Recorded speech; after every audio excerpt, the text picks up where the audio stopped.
Vamos virar atenções agora para a Groenlândia e falar daquilo que foram as declarações do Ministério dos Negócios Estrangeiros chinês. Diz que os Estados Unidos não devem usar outros países como pretexto para procurar ganhos egoístas. Não, vamos lá ver. Nós temos que dar, eu pessoalmente tenho que dar alguma razão a este tipo de argumentação. Porque esta argumentação é uma argumentação utilizada pela uma porta-voz do Ministério dos Negócios Estrangeiros chinês, que vem criticar Donald Trump. Donald Trump vem dizer que precisa urgentemente da Groenlândia, porque a Groenlândia, se os Estados Unidos não tomarem conta dela, ela vai acabar por ser assaltada, ou conquistada, ou ocupada pela China e pela Rússia. A ideia é que são imensos os navios, são imensos os submarinos junto à costa da Groenlândia. Bom, o que diz esta senhora é sublinhado por um conjunto de embaixadores dos países nórdicos, embaixadores com acesso à informação privilegiada da NATO, que vêm dizer categoricamente que não há nem submarinos, nem navios em grande quantidade a aproximarem-se da costa da Groenlândia. Antes, pelo contrário, onde existem muitos submarinos e muitos navios, é junto à costa da Rússia e junto à Noruega e outros países do Ártico, que são banhados pelas águas do Oceano Glacial Ártico. Portanto, isto é dito por esses embaixadores e inclusivamente pelo embaixador da Noruega, o embaixador da Noruega, no Ministro dos Negócios Estrangeiros da Noruega, que vem dizer... O Sr. Major-General já está aqui a avançar com os temas todos, mas os próximos dois temas são precisamente sobre isso. Podemos continuar até de resto com estas imagens, mas vamos mudar o tema para Donald Trump, que disse isso que o Sr. Major-General disse, se não tomarmos a Groenlândia, a China ou a Rússia a fazer, e depois aquilo que já estava a entrar, e podemos ir avançando também os temas, os diplomatas nórdicos que contrariam as opções de Donald Trump. Contrariam com fundamento, porque têm acesso a informação classificada na própria organização do Tratado do Atlântico Norte e são perentórios em dizer que aquilo que Trump diz é uma refinada mentira, que não é assim, não é rigorosamente assim.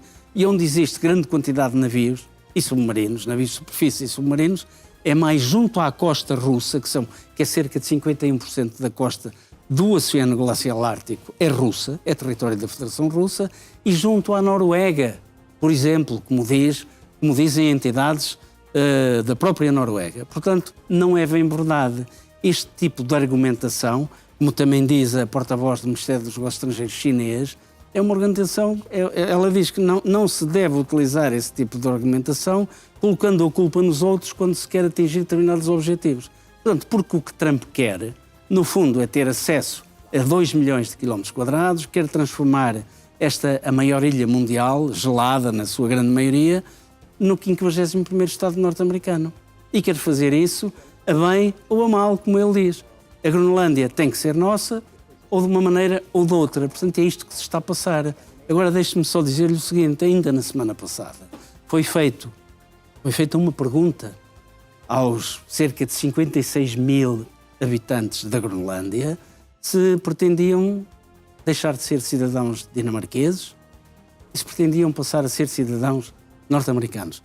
83% responderam não querem continuar como estão, com um grau de independência grande como têm. Existe um primeiro-ministro na Groenlândia, portanto existe aqui um grau de independência grande, mas estão integrados na Dinamarca. E a principal razão é porque a qualidade de vida da Dinamarca é muito superior à dos Estados Unidos, fundamentalmente nos regimes de proteção social.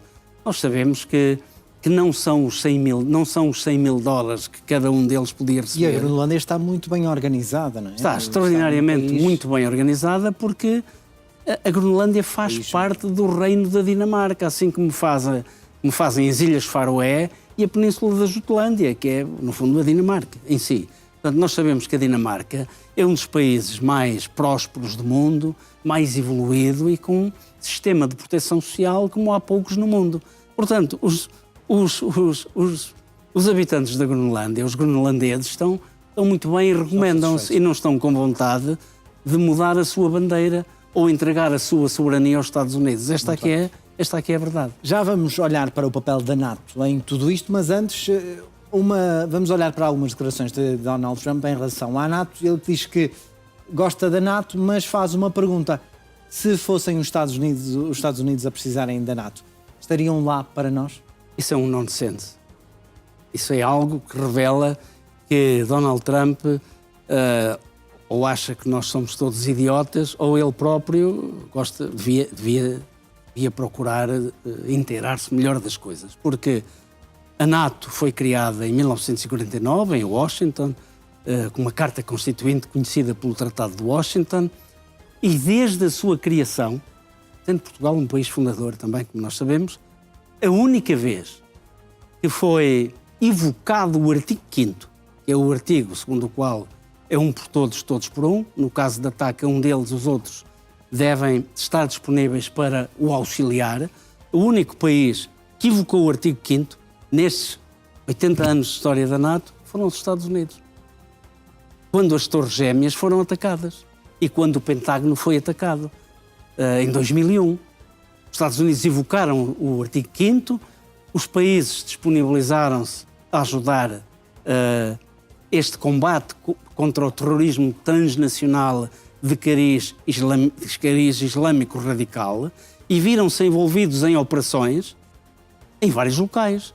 Inclusivamente, portugueses estiveram no Afeganistão e no Iraque.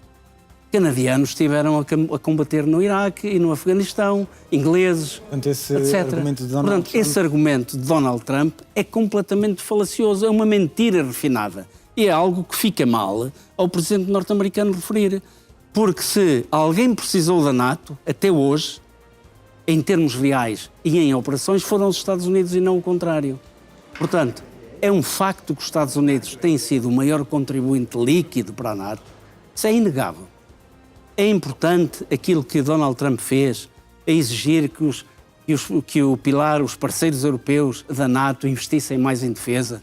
Tem todo o mérito, porque é algo absolutamente necessário e os europeus devem cuidar, em primeira instância, da sua segurança. E depois contarem, naturalmente, com os Estados Unidos e com o Canadá, do outro lado do Atlântico. Agora, dizer que os europeus, se os Estados Unidos precisassem, não estariam disponíveis, bom, não estariam com certeza disponíveis para ajudar Donald Trump a conquistar a Dinamarca. Isso não estão de certeza. Antes, pelo contrário. Estão mais disponíveis para defender, eventualmente, a soberania dinamarquesa na Groenlândia das investidas dos Estados Unidos. Portanto, aí eu julgo que é necessário pôr os pontos nos is e dizer que este senhor, bem, não é a primeira vez. Quer dizer, nós temos ouvido Donald Trump a repetir mentiras à saciedade. Quando ele diz que os Estados Unidos, do tempo de Biden, que contribuíram com 350 bilhões de dólares para a Ucrânia, é uma mentira refinada, ele sabe que é mentira. Foram 120 milhões, foi o que foi, mas continua a insistir nos 350 milhões. Os europeus estariam, com certeza, os europeus tanto estariam disponíveis que estiveram, a partir de 2001, no combate global contra o terrorismo, na cruzada que os Estados Unidos levou a cabo contra Osama Bin Laden e a sua organização terrorista. Os europeus disseram presente. Portanto, é muito injusto aquilo que Trump está a dizer. Donald Trump está a fazer.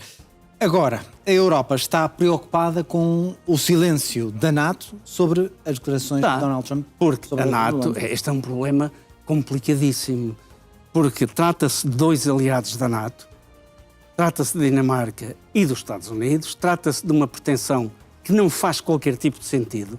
Se Donald Trump precisa da Groenlândia por questões de segurança, a Dinamarca não objeta a que os Estados Unidos voltem a ter 17 bases militares na Groenlândia como tiveram no tempo da Guerra Fria. Se o problema é a segurança, não tem problema nenhum. Mas o problema não é verdadeiramente segurança. O problema da segurança é marginal. O problema é que a Groenlândia são 2 milhões de quilómetros quadrados. É um território que com o aquecimento global vai ser muito mais facilmente explorável. É rico em hidrocarbonetos, é rico em terras raras e outros minerais importantes para as indústrias tecnológicas do presente e do futuro. E depois Donald Trump quer ficar na história como como o homem que conseguiu aumentar digamos, a geografia norte-americana. Quer dizer, vamos lá ver. Os Estados Unidos são o terceiro maior país do mundo em termos geográficos. O primeiro é a Rússia, o segundo é o Canadá. Bom, com a Groenlândia passariam a ser o segundo maior país do mundo em termos de geografia, em termos de extensão. E depois, era uma jogada tremenda. Hoje que Donald Trump está a perder um pouco nas sondagens e em novembro próximo vamos ter as eleições intercalares. E que se correrem mal para o Partido Republicano, Donald Trump pode ter os últimos 2 anos de governação que podem ser convertidos num inferno. Se a Câmara Baixa, que é a Câmara do Congresso, os congressistas e o Senado caírem em mãos do Partido Democrata, muito dificilmente o presidente Donald Trump vai governar. E ele apresentando uma vitória tremenda, os Estados Unidos agora têm 51 estados. Governar só por decreto. Olha está, têm 51 estados mais os territórios. Foi uma conquista tremenda. A Groenlândia é nossa. Quer dizer, isso servia. E servia para comemorar com pompa e circunstância os 250 anos de história dos Estados Unidos como um país soberano e independente. A Europa precisa de criar o seu próprio exército? Bom, a Europa precisa de se armar. A Europa precisa de ter um aparelho militar credível e de ser capaz de prover a sua própria segurança. Temos aqui o Comissário Europeu para a Defesa e o Espaço, o Sr. Kubilius, que vem dizer que se os americanos retraírem o seu dispositivo da Europa, que é algo que Trump já tem ameaçado, ele fala que a Europa precisa de ter um exército de 100 mil homens. É neste contexto que isto é dito. Portanto, os Estados Unidos não chegam a ter 100 mil homens na Europa, são cerca de 80 mil. Mas pronto, João Kubilius diz que precisávamos de um exército europeu com 100 mil. Vamos lá ver, isto é um eufemismo, porque a Europa não vai ter nenhum exército nos tempos mais próximos. O que é que a Europa poderá ter?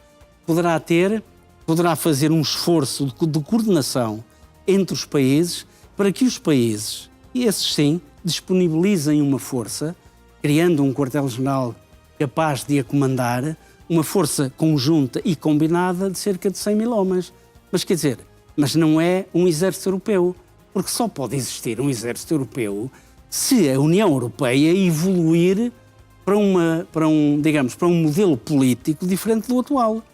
Quer dizer, era preciso que a União Europeia fosse uma federação, fosse um Estado federal. Bom, se fosse um Estado federal, faria todo sentido ter um exército único. Aliás, os Estados Unidos é como a Alemanha. A Alemanha é constituída por uma série de Estados e só tem um exército, só tem um serviço diplomático. Os Estados Unidos igual. Portanto, a Europa não vai ter coisíssima nenhuma um exército europeu. Poderá ter e deverá ter, cada vez mais, quartéis-generais capazes de comandar um naipe de forças essas devidamente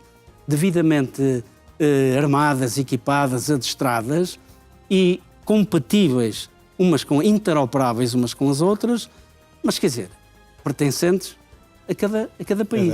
E depois os países disponibilizam essas forças a um quartel-general da União Europeia, nas modalidades que nós conhecemos, em comando operacional ou em controle operacional, normalmente em comando operacional.